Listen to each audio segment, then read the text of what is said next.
শুভ সকাল পিলাମାନେ ସମସ୍ତେ ଭଲ ଅଛ? ପିଲାମାନେ ଏଠି କଣ ରଖା ହେଇଛି କହିଲ?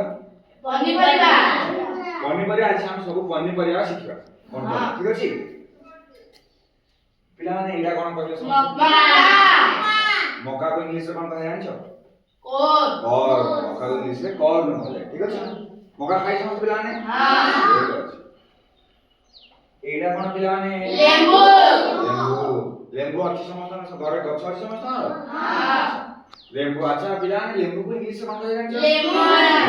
Very good. ଏଇଟା କଣ ପିଲାମାନେ? ଗାଜର। ଗାଜର ସମସ୍ତେ ଖାଇଛ? ଆଚ୍ଛା ପିଲାମାନେ ଗାଜରକୁ ଇଂଲିଶରେ କଣ କହିବେ ଜାଣିଛ? ଗାଜର। Very good. ଆମେ ତାଳି ମାରିବ।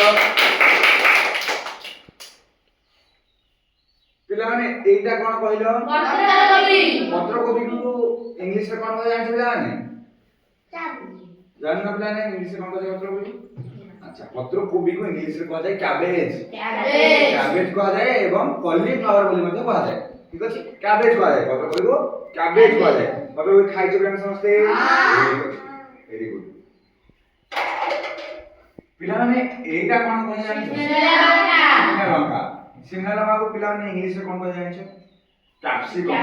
କଣ କହିବେ? କ୍ୟାପ୍ସିକମ। ପିଲାମାନେ ଏଇଟା କଣ କହିଲ? ମୂଳା। ମୂଳା ସମସ୍ତେ ଖାଇଛ ପିଲାମାନେ? ଆଚ୍ଛା ମୂଳା କିଏ କିଏ ଖାଇଛ ମତେ ଦେଖିଲ? ଆଚ୍ଛା ସମସ୍ତେ ମୂଳା ଖାଇଥାନ୍ତି ନାଇଁ କି? ଆଚ୍ଛା ଏଇଟା କଣ ପିଲାମାନେ? ଜହ୍ନି ଖାଇଛ ସମସ୍ତେ? ଖାଇନା ନା କିଏ ହେଲେ? ଖାଇଛ ନା? ସମସ୍ତେ ଖାଇଛ? ଆଚ୍ଛା ଏଇଟା କଣ ପିଲାମାନେ? କାଙ୍କଡ଼।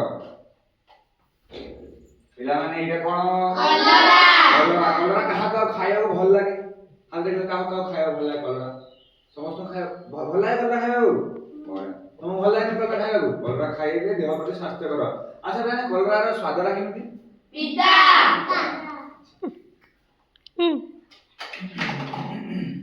ପିଲାମାନେ ଏଇଟା କଣ? କଦଳୀ ଇଂଲିଶରେ କଣ କହିବେ? ପିଲାମାନେ ଏଇଟା କଣ କହିଲେ ସମସ୍ତେ? ଅଙ୍ଗୁର କୋଳି ଇଂଲିଶରେ କଣ କହିବେ ଜାଣିଛ?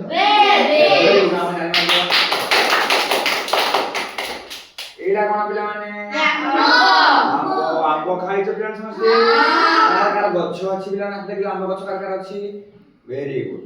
ଆଚ୍ଛା ପିଲାମାନେ ପାଚିଲା ଆମ୍ବ ଖାଇବାକୁ ତମକୁ ଭଲ ଲାଗେ ନା କଞ୍ଚା ଆମ୍ବ ଖାଇବାକୁ ଭଲ ଲାଗେ? ଆଚ୍ଛା ପିଲାମାନେ ଆମ୍ବକୁ ଇଂଲିଶରେ କଣ କହିବେ ଜାଣିଛ? Very good.